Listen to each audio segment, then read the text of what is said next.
What I'd like you to do is order a coffee in a very low status way. Okay, well, I would like if you have a non-dairy milk. I mean, if you don't, it's okay. If you do, I would prefer oat milk would be a latte. That would be my favorite. I would appreciate that so very much. This is Improv in Real Life. I'm Jude Treder-Wolff. I've worked in mental health for 40 years, and in that time, the world has changed completely. Technology has transformed how we communicate, connect, even how we work. But in our relationships, change doesn't happen that fast. That's where improv comes in. Improvisers learn to create together without a plan, and they do that by learning a set of skills. Anyone can learn these skills, and they translate directly to life. In this podcast, we'll explore how improv can help us navigate the speed of life. And together, we'll explore how to face change with creativity, agility, and a sense of play.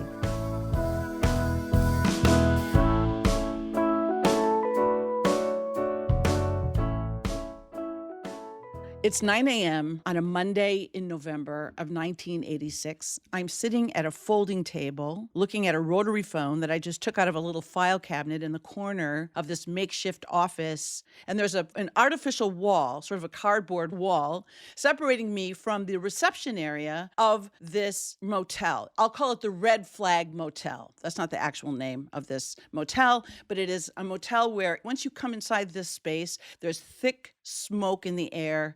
There are shades, dusty shades that always cover the windows. It's a beautiful sunny day outside, but it always looks the same inside. There's also the smell of roach control pesticides. And the manager of the motel is Hank. Hank has just offered me a glass of Johnny Walker Red Scotch because he's getting started for the day. So I'm very eagerly waiting for the others to arrive. And the others are social work interns that are also doing this field placement that I am doing in this motel. We're all doing it together. Now, I chose this field placement, which is helping families that have lost their housing and are being temporarily housed here in this motel by the government, because for 8 years I worked in psychiatry. I did clinical work in hospitals. And in social work, I wanted to get into the grit, the real struggle of people in their lives. And the supervisor, I'll call him Bob, is a 40-something kind of soccer dad who's super chill. He's just very much like the kind of guy you want to hang with. He takes us all out to lunch, tells us how brave we are, how important this program is to the social work school. That is a key program that is very important to the dean. And it's very important to the advocacy reputation of the school, helping people who are really in the struggle rather than doing treatment. He's so proud of us.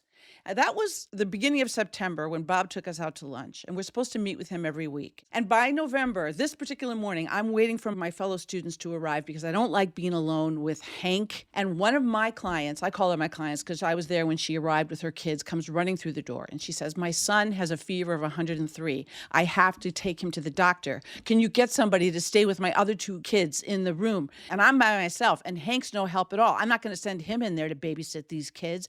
And I say, "I don't have anybody. We have to take them all. Let's go. We'll go to the emergency room. We'll take them all." But I'm also thinking, wait, if I take them all, then there's no one here at the desk. And I think, I'll call Bob. He's my supervisor. But I already know that Bob isn't going to be any help at all. Well, one of the other students arrives. She rushes in. I say, "Go and stay with these kids." I take this mom to the emergency room. While we're at the emergency room, her ex, who's someone she is fleeing because of domestic violence, somehow finds out that she's there. So now I'm watching this woman fend off a violent person, and the doctors, thankfully, are helping.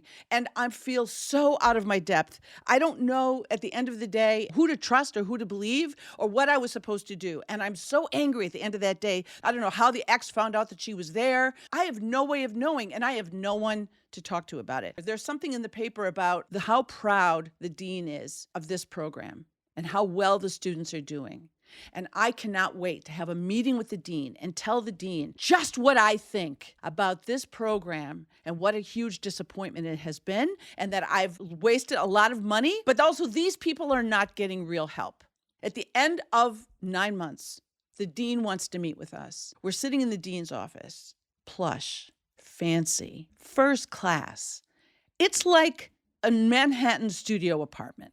She's got living room furniture in this office. She's sitting perched on the arm of a very exotic looking couch. She's got her arms crossed, her legs crossed. She's looking at us. A look of Oprah's wisdom combined with the gravitas of Hillary Clinton. And she's staring at us with a grin. You really did an amazing job this past year. We're so proud of you. And I take a deep breath and I dig down and I say, I don't think this is a real field placement. I think this is students being used for their cars and their time because we're obligated to be there for 2.5 days a week in order to get our credit. I feel like we were used, and I never saw my supervisor. I think I saw him 3 times over the entire year. He never called me back. I had many crises, and we all did. And I look at my fellow students. We all had crises. We all had things where we just had to troubleshoot, and we didn't know what we were doing.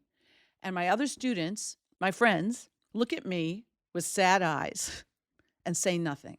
They're sort of nodding along with the dean saying, wow, you really blew everybody away. And they're nodding and grinning a little bit and looking at me sadly back and forth. They're just bobbleheaded dolls, lost all of their starch. And I begin to shrink a little bit too. It doesn't make me feel in any way stronger.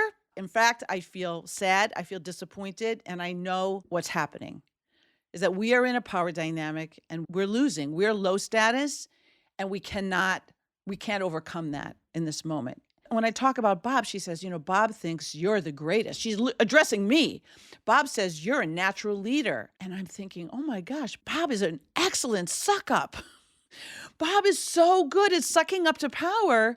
And he got there ahead of us. So I did learn a lot that year, but mostly I learned that power dynamics are at play in every dimension of life and in every profession, which is why this conversation with Kat Koppett is so rich and interesting, and I think important for all of us to understand how power dynamics play a role in all of our lives and how improv can help us understand them and find our way through them. I hope you enjoy. This podcast is brought to you by LifeStage. LifeStage provides opportunities for people to gain skills and knowledge for navigating today's uncertain world. The capacity for creativity, connection to new ideas and other people, collaboration, and community building. For more information, visit lifestage.me.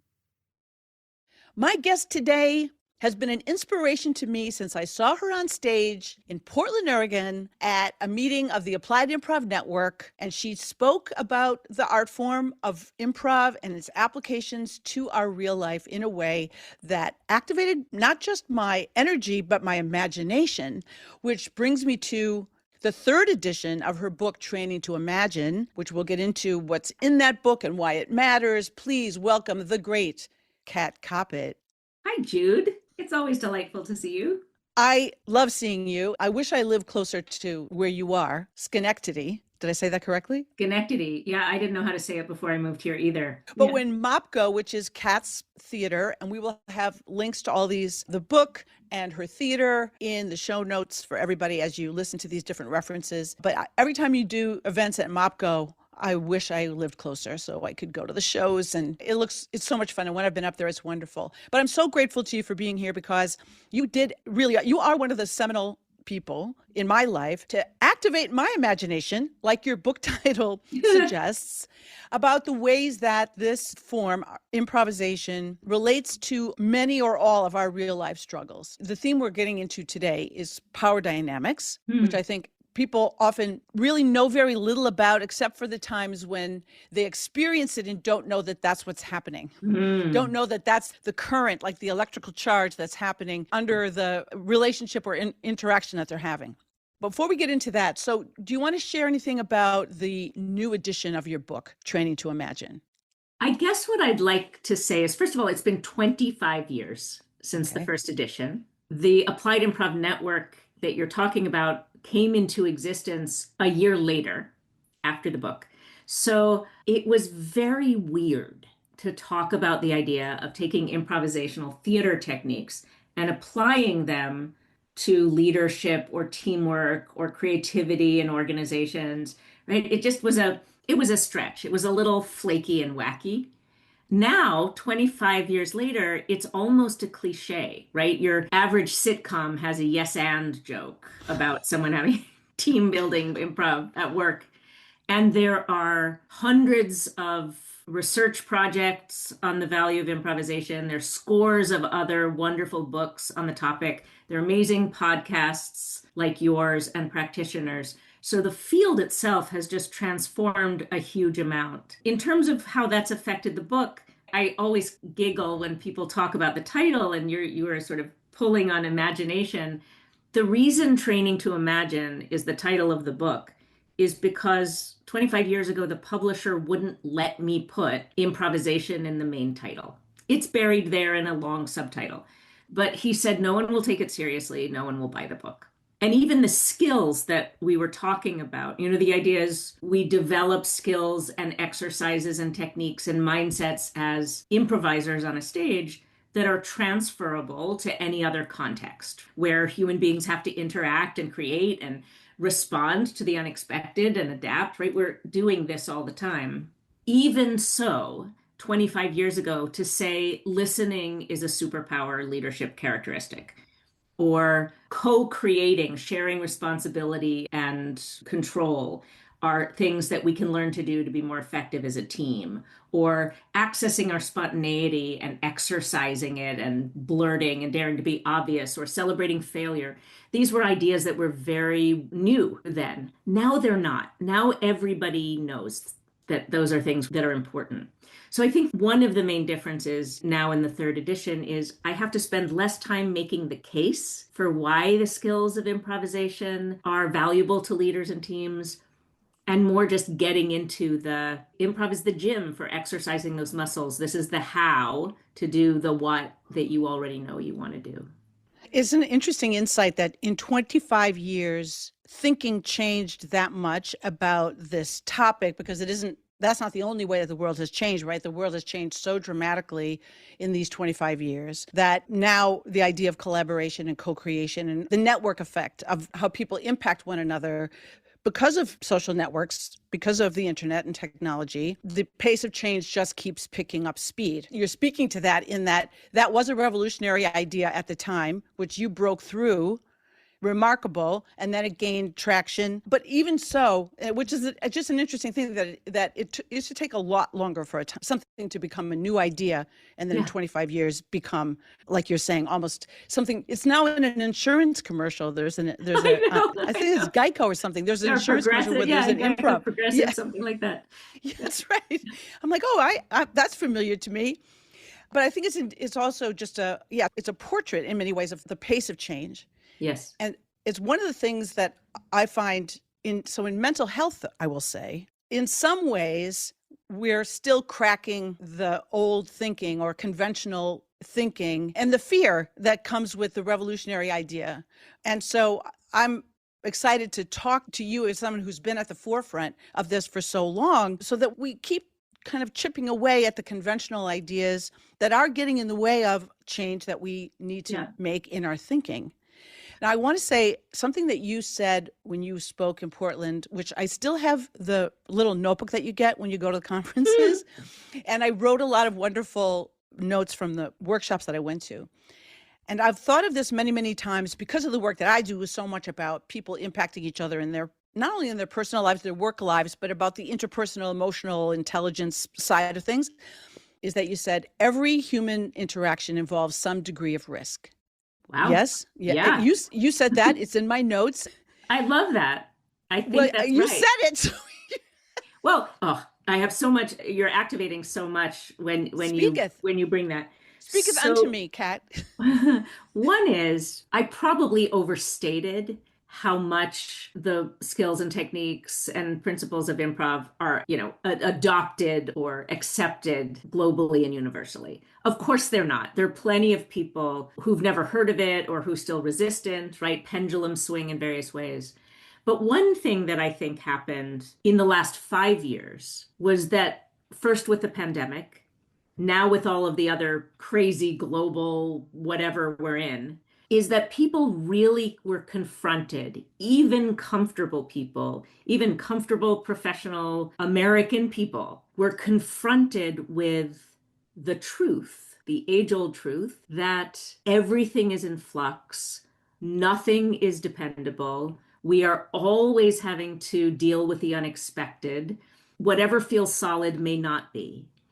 And so the importance of exercising resilience, being able to adapt and flex to a moment, noticing the scene we're in, if we can use that jargon, and then figuring out how to expand our performance range to authentically meet the moment as opposed to just working habitually.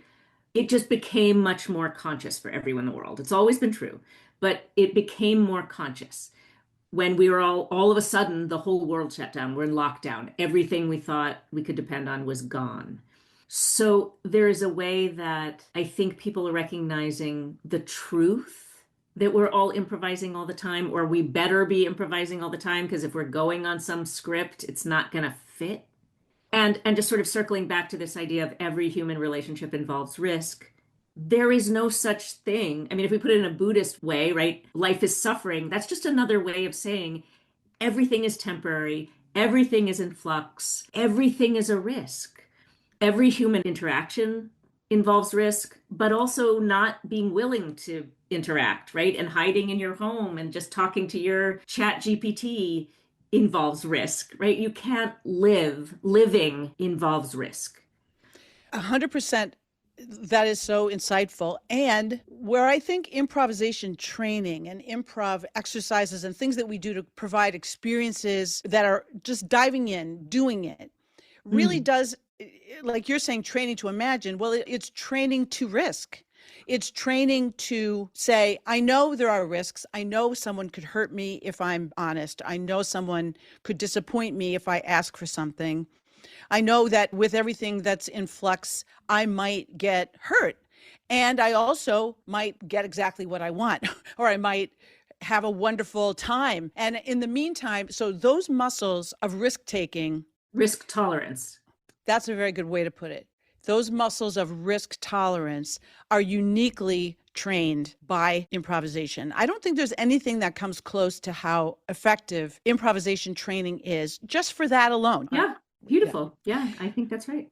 So our topic today is power dynamics it's like honing in on a specific aspect of the world of people that improv can be a doorway for people to understand. What are your thoughts about power dynamics as a human experience that we have just in most relationships? There's some degree, like we say, of risk. Well, there's some degree of a power dynamic that we're managing, even if we're not even aware of it. Would you say that's true? Absolutely. It's part of where the risk comes from, right? That we're making ourselves vulnerable to someone else's capacity to affect us. Another way to say that is we're giving people power over us, right? We're ceding some kind of control. We're letting ourselves be affected when we're in relationship. Where to start? One of the places to start around power, you said it already at the top, was we don't pay attention to it or we don't think about it. And there's a wonderful book called Power, A User's Guide by Julie Diamond. She's amazing. She has all sorts of courses and assessments. She writes wonderful things. Look her up.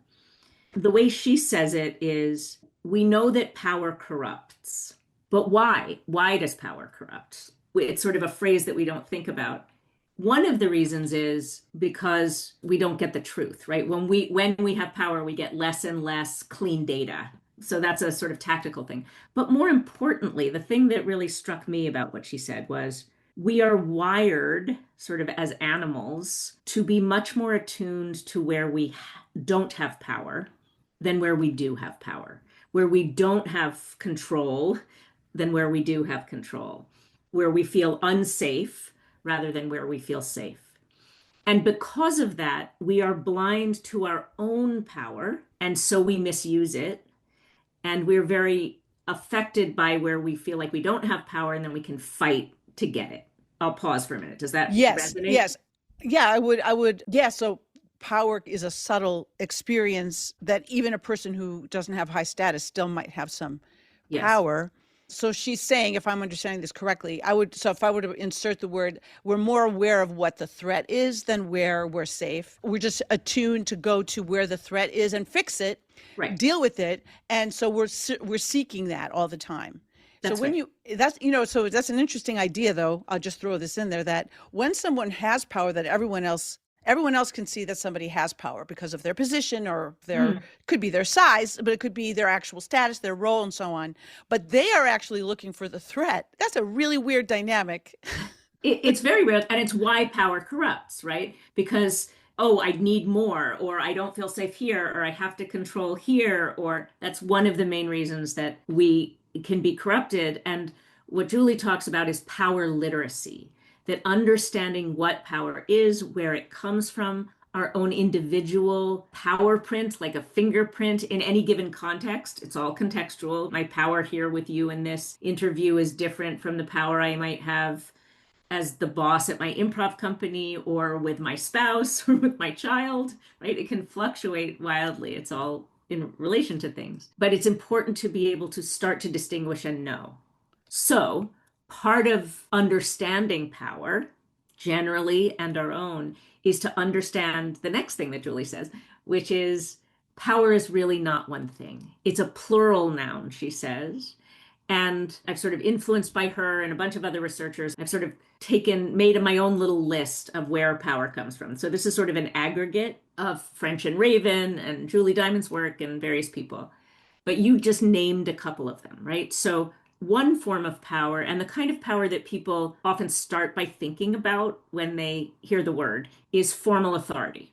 So I have a title, I'm the boss, right? I'm your manager, I'm the president, I'm the king. So by being a formal authority, I have a certain amount of power and influence. Another source of power is expertise, right? So if I have information, I'm able to do something. I can read a language that you can't read, or I have experience as a therapist or as an engineer, whatever my area of expertise is, I have a certain amount of power influence based on that.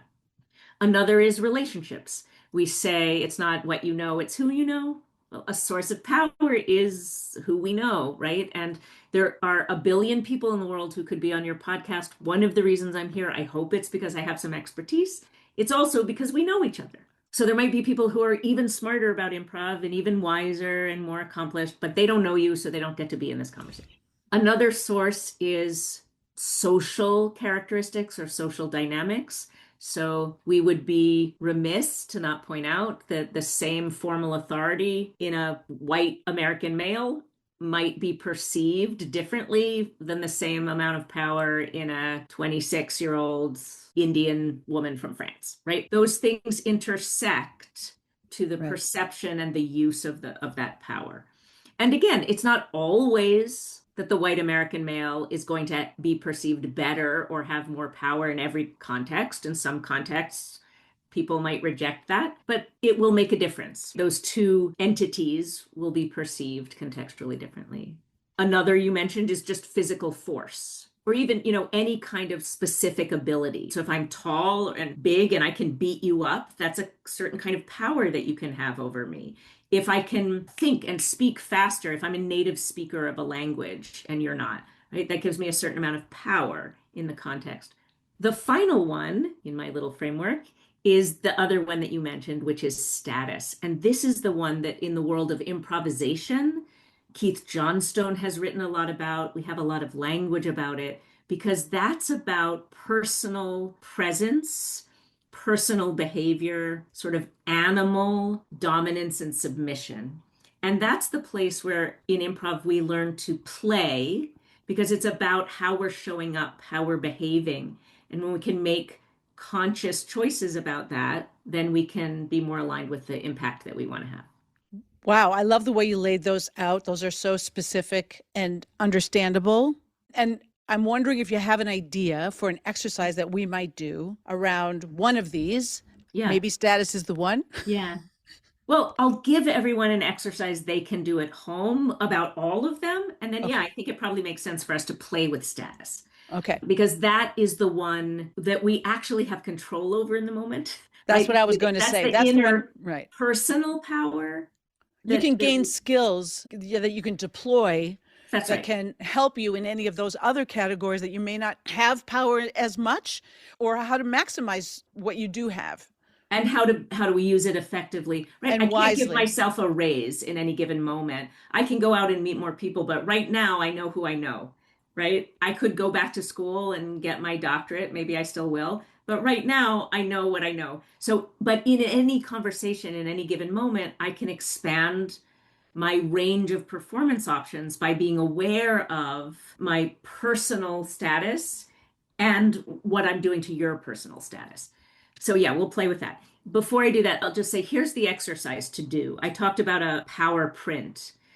Take a specific scenario, a specific situation, like it could be your relationship with your team at work, or with your manager, or with your therapist, or with your spouse, or your child, and do a little analysis and say, what are my sources of power? Where do I feel like I have power? Where do I feel like I might not have as much power as I want? And what is my sort of personal ecosystem of power? And then we can talk about, what do you want to do with that? How am I using that for good instead of evil? How am I using it to sort of create the relationships that I want to create? Interesting. So it's like making, it's sort of mapping. Yeah. You're mapping the source of your power, or the skills you might already have, but out of those categories, where do you land? And it's all your own perception. So then from Right. that, I mean, yeah. you can test it with other people, but like, okay, I know at work, I know what my title is, right? I know that I don't have any formal authority, maybe I'm new. I also know that I just took this job. I'm just out of college. So I don't have a lot of expertise maybe in how this professional dynamic works, but I do have a lot of experience and intelligence based on the research that I did in college and that they hired me for. I have great coding skills. So I have a certain amount of expertise in one lane, maybe not in another. I don't really know anyone yet. I have whatever, social status I have. I'm young, can't do much about that. But what might I do with my performance? And this is where we can go to help me meet new people, which may also turn up the dial on my relationship affiliative power. Or how can I show up and express my expertise in a way that feels respectful, but also builds my credibility as people are starting to get to know? And then that way I can sort of feel like, oh, I can have a little more power in the system if I'm the new young one and that's what I'm looking to get. Yes. So it's a great reflective exercise. It puts you at the center of Mm. your own experience, but also zooming out so that you could see the systems that you're part of. And that can help a lot. I'll say from a mental health perspective, just working with people. I remember when the mortgage crisis happened in 2008, I had a lot of people, it's just happened to lose their job. Well, it was, maybe they didn't lose it because they worked at a bank, but entire industries were just laying people off like crazy. And so my practice got very small, but people really needed therapy. They still needed therapy. And so we were working as much, making a lot less money. Yeah. There's a part of me, for example, so my inner narrative could be, you're not very good at this. Look at, you're not making very much money. And I remember going to my accountant and actually getting a lump in my throat and sort of crying, not because I was like, oh, I don't have enough money, but because it made me feel not good enough. That's just a Yeah. programming thing. But I think that there are ways in which when you map it and go, oh, wow, the world was crashing and I was still showing up. So that's not really a deficit. That's okay. And eventually it worked itself out. But people can feel inadequate for all kinds of reasons. People can feel Absolutely. a lack of power for lots of reasons. And what you're suggesting, I think it's a great exercise, because when you zoom out, you could see yourself in many different systems. And some of those systems aren't giving you a lot, and sometimes they're draining you. Yes. And you're still making the best of it. And if you can honor that, that is a source of inner strength and resilience. And then you can build on that as well. But if you don't zoom out and just look at sometimes the rocky road of your own roller coaster of your income sometimes. So I remember that in particular, having to hold on to the idea that this isn't forever. And I love what you said about you're part of a system. Like we have that terrible bias that it's us when most of the time it's not, right? so much of the time there are these systems that are, at least they're impacting you. And if you're juggling all of that, there's a part of it that you may be doing a great job and it's just not showing up in status or income in the way that you would like. But I Right. will say that there's a source of real power in recognizing your own resilience is the word we keep saying, but there's another word to recognize your own autonomy. Yes. to define yourself, because then those systems become sort of a character in your movie. You know what I Yeah. mean? That's Yeah, kind of I what I do. work with people around, saying there's a big narrative and you're part of it, and you could see you're a cog in that wheel. Or you could say they're in the background and you're in the foreground, and this is your story. And how are we going to manipulate your sense of how those systems are supporting you or draining you? And how do you want to find yourself within that? It's just a way of Well, framing things. it's beautiful, right? I mean, there's a whole other topic around storytelling, which I'm sure you've talked about a lot, but how are we narrating? How are we making meaning out of our lives and whatever happens? And that is an improvisational act, right? And how do we expand our range of the stories that we're telling and break out of our scripted stories? That's a whole other topic. You made me think about, I'm making this up right now, but just based on what you're saying about centering yourself as you do this activity around mapping your power, you could also do it from someone else's point of view. You could do it again and say, I'm going to tell the story of my power and where I have power and where I don't from the point of view of the person I'm supporting as a manager, or from my patient's point of view, right? And it would be really interesting to say, oh, how does that change? So if I'm measuring my own formal authority, I might feel like, oh, I'm just a cog in the medical establishment in this hospital, and I don't, there's all of this bureaucracy, and I have to fill out all this paperwork, and I have very little power. But now, if I flip it and say, when my patient comes into the room, what would they say about my formal authority? They probably see me as having a huge amount of formal authority, right? These are all relative to each other. Hitting this note of relativity, that it is true, all of these things are in relation to each other. That is, we're not really, sometimes don't even have the bandwidth, I think, to even remember that.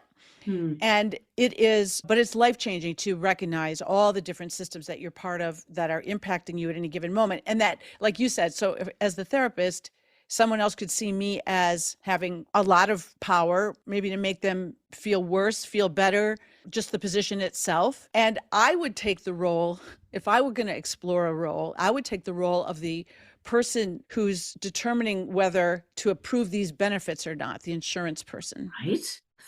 Because that person could be a villain in a lot of people's story, and they do have power, and they also have a lot of systems impacting them that we don't even know about. But it would be interesting to imagine. I did a program with nurses at our healthcare organization here in upstate New York. And it was heartbreaking for them because these were the people who had to approve, sort of assess and approve. And they had some people who were in the room with the patient, and then their colleagues who were on the phone with the system. And on both sides, they felt incredibly powerless. The person's like, I'm here in the room. This patient needs this. And the other person's like, I can't do it. The system won't let me do it. I'm not allowed to. Can you tell me if they have XYZ symptom, or what else have we given them? Right? The system was so powerful, and all of the people that the patients probably were like, you're the villain, were feeling like, all I want is to be able to take care of people and to help. And there are all of these barriers in the bureaucracy of it. Oh, that is a heartbreaking. That we can do A whole other thing about, right? Yeah, on the mysteries and the. I do want us to get to playing with status, because that's sort of what we're talking about, is the improv and behavioral part. But I want to use one more example here because I think it's important. There are people, like when we work in organizations, we work with a lot of senior leaders. And for many years, we talk about the difference in 25 years. For a lot of years, we were not even allowed to talk about power. They would say, oh, we don't have that here. They did? Yeah. Oh, no. This is a flat organization. We respect everybody equally. The best idea wins. We don't have formal, we don't have power dynamics. Okay. Of course, that's ridiculous. Who are the people who say that? People with power. Right. Only the people at the top of the hierarchy who have the privilege are the ones saying that. So I think it's great that we get to have these conversations now. That's progress. A lot of the work we do is with people who are very powerful, who have lots of formal authority, lots of seniority in terms of expertise and influence in the system. Their ideas are very highly respected. They know everyone. And for them, the activity is recognizing, oh, look how much power I have in this system. And therefore, it becomes even more important for me to consciously and deliberately rather than just unconsciously and habitually manage my behavior, because the impact that I have is much, if I walk down the hall as the CEO and I don't say hello to people and I don't acknowledge them, they feel that that matters to them. Or if I say hello, they're like, oh, she said Right. hello to me. Whereas if I'm the new kid, nobody cares. It doesn't matter what I do as much. So the more of these other powers we have, the more our behavior matters because it has outsized impact. And we are going to get to play in one, and I'm going to comment Yeah. on what you just said, and then we'll go into a thing. But Too that much to talk about. it's so interesting how it's a lack of self-awareness that people would actually have the authority and the power and not recognize that the way they interact with other people is impacting them more powerfully, more meaningfully than if Yeah. they didn't have that kind of level Right. of, that's something that it does take a certain amount of an emotional intelligence just to help people to get that, so they don't feel bad about themselves, but they can embrace it. Yeah. Good work, Kat. So the performance piece of it, and when I use the word performance, I don't mean being inauthentic in any way, right? I'm just saying sometimes when we think about personality or behavior, it feels heavy, like, oh, I'm gonna have to change myself, or I have to be inauthentic. But when we just talk about like, what's my habitual performance? How do I typically, unconsciously, inattentively show up? We can just choose a different performance, right? Like I say, oh, I have this habit of interrupting people when they're speaking. And to me, it's just, I'm a New Yorker. That's my habit. It's just a habit. But if I start to recognize the impact that has, then I can make a conscious, deliberate choice to interrupt less. If I notice that it's a power move, it's a high status, you're not worth letting finish, I'm in a claim space, and that might make you feel lower status, less respected, less powerful if I'm doing that to you. So if I have formal authority, especially, I better figure out how to not shut you down by interrupting, for example. So how might we do that in a game or Yeah. an exercise? So I think the first thing to do is just sort of name those behaviors, right? So there's high status, or in animal language, although we don't use it a lot at work, dominant behavior. And you can see it in monkeys or dogs or humans, right? Sort of mammals have these shared behaviors universally. And then there's low status or submissive behavior. So one of the things we might do is I might say, Jude, imagine that you're at your favorite coffee house, right? Specialty coffee place. And what I'd like you to do is order a coffee in a very low status way. Like be as low status as you can ordering the coffee. Now, I can ask you to do that, or I can do it, whichever one you want. So, Oh, I could do it. It's yeah, okay. If yeah. it's okay with you. No, I mean, please, whatever you, yeah. oh, okay. Well, I would like if you have a non-dairy milk. I mean, if you don't, it's okay. If you do, I would prefer oat milk would be a latte. It doesn't have to be no big deal, but an oat milk with just some 2 shots of espresso, ideally. That would be my favorite. If that's not, if that would be great. I would appreciate that so very much. Thank you for Awesome. listening to my order. Thank you. Nice, nice. So if we were going to ask our listeners what made that low, they would recognize that as low status, right? We know this as soon as we give it language. What would they name in what you just did that was low status? A low voice, tentative manner, making an excuse almost for having a request, making it okay not to give me the request. That would be fine too. Not really making a formal request. Right. And I don't know that they can see you, but right, you are literally being smaller, taking up less space. There's a little bit of fidgetiness. You didn't quite apologize, but almost. You're like, sorry, thank you for listening to me. Like, I'm sorry that I'm taking up space. Yes. Literally making yourself small, taking up as little space as you can, being focused on pleasing. Now, those are not terrible things, especially if I have a lot of formal authority. I might want to show up and go like, guys, I don't know what we should do. What do you think? Like, or I'm so sorry that I kept you waiting. There are ways that a low status performance can be helpful sometimes, or beneficial. Really, communication is facilitated by equalizing status as much as we can if we want to build connection. So sometimes that low status performance is useful. If it's habitual, then there are times when it's going to undermine us, right? Like, first of all, the barista's probably like, oh my God, just order. Pick up the pace. Right. Pick it up. Right. But also, if I'm showing up as a leader or as a therapist and I'm trying to make someone feel safe, if I'm too insecure, then they can't trust, they don't feel safe with me. Okay, do it again for me and see if you can do it high status, but still like benevolent. Like we could just be a tyrant and beat people up, high status, but let's see if we can do high status, but still benevolent. I hope you have oat milk. I like a non-dairy milk. I would like 2 espressos, 2 shots of espresso and oat milk in a latte, and make it a medium, not too much, not too little. I just want right down the middle. A medium latte with oat milk. Yes, that's what I want. Nice. No, I know no one can see me, but I did make my body much more expansive. Yeah, bigger body. Rather than asking a question or checking, you were more affirmative. There's like assertive, like this is what I want. You were specific, you asked for it. How might you make yourself even higher status if you were going to do it again? What note would you give yourself?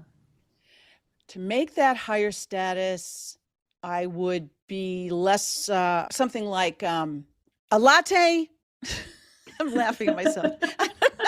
This is not my comfort right? zone. It's hard to stretch out of our comfort zones. Yeah. Yes, it's so uncomfortable. Excuse me. Now, why am I even saying excuse me? I don't know, because this is so uncomfortable. A latte, 2 shots of espresso, oat milk only, medium. There you go. No apologies. No apologies. And it's interesting that, we say making yourself as small as possible, but there's a way that being direct and just owning it, not having to, you don't have to repeat yourself. People will hear you the first time. This sort of groundedness of oat milk. You remind me of ordering in a deli in New York. Like if you hesitate, like that line is going so fast. If you don't know your order and you can't get it out, they're going to roll over you, right? That's so true. So, quick sidebar story. When I first moved to New York and I was commuting, I'd been living in Manhattan for a while. Then I moved out here to, like you do, to Long Island to marry somebody. And I did. And I would get to the Long Island Railroad at 6 a.m., not a morning person. And I would be so just caffeine starved. And there was this long line of people and we're all going to get on the train. And the guy, it was an art form. It was a ballet where he had the machines going and the cream and the whole thing going. And you had to know what you were going to say, or that's it. You're going to go to the back of the line. You're going to miss the train. So I have that very vivid memory of, and I'm from Wisconsin where not that it's a low status way of speaking often, whether that's authentic or not, it's just a habit. And it was a really good thing for me to be in that line and say, I think I'd say coffee regular. That's when I learned to say coffee regular. And the guy he knew exactly what it was. And it felt so good. It felt so empowering. Say what you want. Yeah. But in line with our theme today, it was the system of standing in that line. Yep. You got to make the train, all those things. The system shaped me to shake off that idea that you don't have to apologize for what you want. You're actually helping the guy who's making the coffee, and you're helping the people behind you as well. When you know what you want and you're clear and fair about it. That's right. A couple of things there. One is there is not a right status performance. Sometimes we think bad presentation skills courses teach us high status is good, low status is bad, right? Bad negotiation teaches us you have to dominate. That is not the moral of this story. But what we want to be able to do is be more self-aware. What is my performance and what is the impact it's having? And then expand our range so that we can serve the scene. We can align with our objective, the relationship we want to have. So in this case, being more high status and confident was the relation. It got you what you wanted. It was also helping the guy serving, and it was helping the collective be efficient. Right? Exactly. In another situation, right? If you went back to Wisconsin and you walk into the coffee shop and you were like, coffee regular, they'd be like, excuse me, you want to say hello? Right? Like you don't have to be low status, but you want to be, a little slower, a little gentler, a little warmer. We want to be able to flex our range that way. And that's one of the muscles that improv helps us exercise, is both that awareness and the stretching of our comfort zone. Exactly. And this is a great example, actually, because of my discomfort initially about certain things about living in New York, for example. So just spreading that out to just kind of generalizing that out to people in general, that when we're in environments where, especially if you are in a position of authority, but this is true for parents sometimes who are in a position of authority, but because their kids are going through whatever it is, putting them through it, they don't actually feel it. They feel sort of at the mercy of Absolutely. their child's upsetment and so on. So to know that we can, when needed, to serve the scene, as you said, in this situation, I need to be really firm. I need to be really clear. I need to make sure that this happens, or that I'm clearly understood. But for the sake of the scene, not for my ego, because your ego isn't served by anything with that regard. Often, I mean, when talking about using your power wisely, and it's a relief to everybody around you when you do that. That was something I had to learn. I didn't come up learning. I mean, I learned that through therapy, but I learned that through being in positions of authority myself in a mental health facility where I became, within a year, I was the clinical director because I'm a kid, I'm a savant. No, I don't know. I quickly got a position of authority because the job was open and I applied for it. And I'm sure you were very skilled. You had expertise. Well, I gained expertise, but I really learned a lot of things while I was in it. Just speaking to what you're talking about. Yeah. When I was in that position of administrative power, I didn't like it. I didn't like it because I didn't feel adequate to it. But this idea that you're saying, so it's playing the performance of it because it's needed. It doesn't mean that you're defined by it. It means you can meet the moment, set a boundary if you have to, and so on. I think you're pointing to something that we've sort of been talking around, which is the difference between authenticity and habit. Sometimes when we start to talk about this language and how are you going to show up and expanding your performance range, people will say, but that's not authentic. And I think we conflate habitual behavior with being authentic. I don't know that being like, oh, I'm so sorry, if it's okay for you, is actually authentic to me. It's just a habit I have, right? If I'm twirling my hair, it's not like core to my values and belief and who I am as a human being that I twirl my hair. It's just a habit. And if that habit isn't serving me, I can let it go. That's why I was saying I like the word performance, because you can hold it lightly. It isn't who I am. It's just a thing I do. If I talk too long because I'm trying to find the right words and I'm not sure if people understand me, that's actually can be low status. Just say what you want to say. It's a habit. Well, and that is a skill. Well, and it can be a habit to express your opinion. A lot of people feel like their opinions are an expression of authenticity, when really an opinion is an opinion. And it may or may not be rooted even in your own authenticity. You really have to dismantle those sometimes. But the idea that, and I'm telling you, when you work with people, well, I think in any position of authority, for example, whether it's a parent or somebody in an agency or in an organization, you have information that the people that you are helping to organize, whether your staff or your family, they may not know it, and it may not be good for them to know it. It may be that you need to carry that. You need to carry certain strategies that are in play, that they just need to know what their part is in it. Sometimes parents have to carry secrets about things that have happened to them that are the reason this family's breaking up. For example, I've been an agent of that with people who had to leave a marriage for reasons that their kids, it'd be better for their kids not to know until they were older, for example. That's a great deal of truth that sometimes we have to carry in lots of relationships. So being authentic is showing up in the role in a way that is the most helpful and honoring what is needed in the scene. And it may not be that you lay any of that truth on those people until the time is right. Aligned with your true values and intentions, I think, is really what authenticity is. Like, what do I actually care about? What do I want to do and achieve? And then how can I be in alignment with that? And sometimes that is our habitual behavior and sometimes it's not. But that requires what I think is a very important thing for all of us to unpack is, how do I know the difference? Which brings me to improv, because as an improviser for many, many years and never really intended to perform, but I now love it, but I didn't ever really start out that way at all. I loved it because every time I would learn a new improv skill, every time I would learn, be challenged in a way that made it a little bit more uncomfortable, I would discover more of my defenses, more of my habits, and the things that kept me safe. My jokiness, my comedian self, for example. I also realized when I started doing scenes, I would always cook for people. So every character I had was, I made you a sandwich. Yeah. And that's my thing in real life too, is I feed people. I definitely There do. are worse habits. Absolutely. I mean, it just was an interesting insight. I said, every scene I do, I'm feeding people. That means I need to stop doing that. I just got aware of it because in the improv, in that laboratory, we can become aware it's not hurting anyone. It's just I'm not going to grow if I keep doing that thing that it's just keeping me safe. Yeah. So then if I say I'm going to unchoose that for this next round, now I'm blank.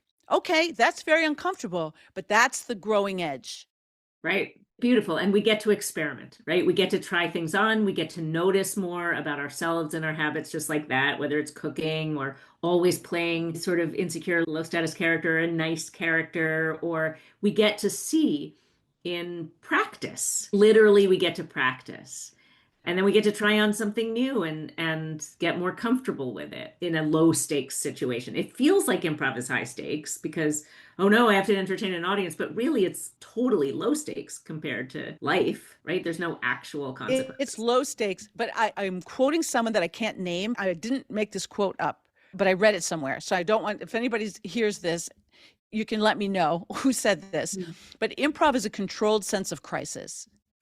And I like that idea because it feels when you're doing it like, oh my gosh. But at the same time, part of your brain knows, well, no, we can end this at any moment.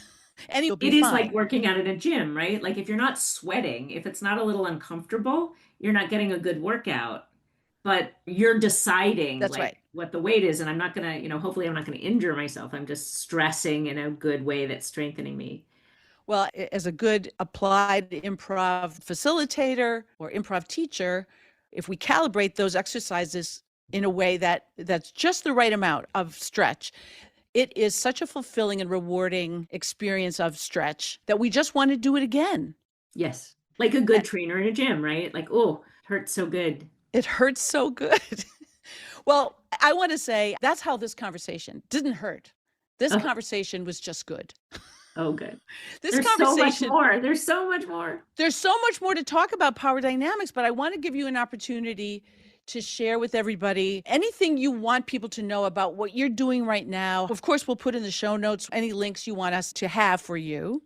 But what are you working on now, Kat? Anything fun that you want to share with the people listening? Yeah, so many things. The Mopco Improv Theater is up here in Schenectady. We have shows and classes 7 days a week. So come on by. That's mopco.org.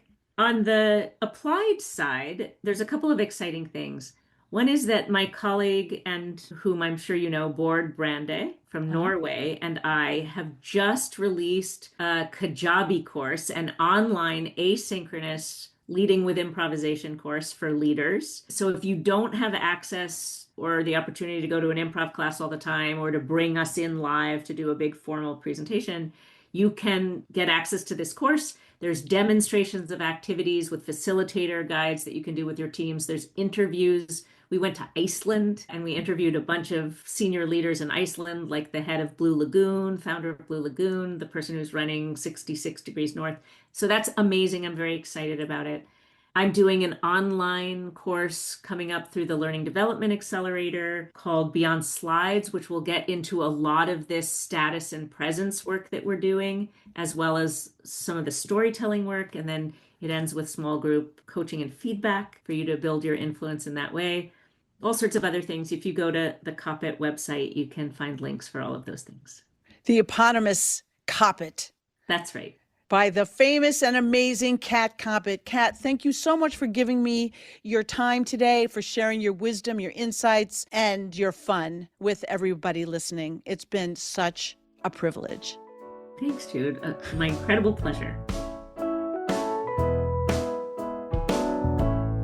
That's it for this episode of Improv in Real Life.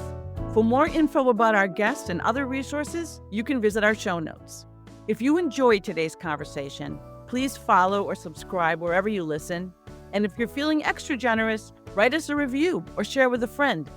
You can also find us on Instagram at lifestage_inc. And if you want to dive deeper into these concepts, please connect with me on Substack at Jude Treder-Wolff. To be continued, to be continued, to be continued. We need each other now more than ever. We need creativity more than ever. I hope these games and ideas inspire you in some way. And if they do, keep it going. I will too. See you next time.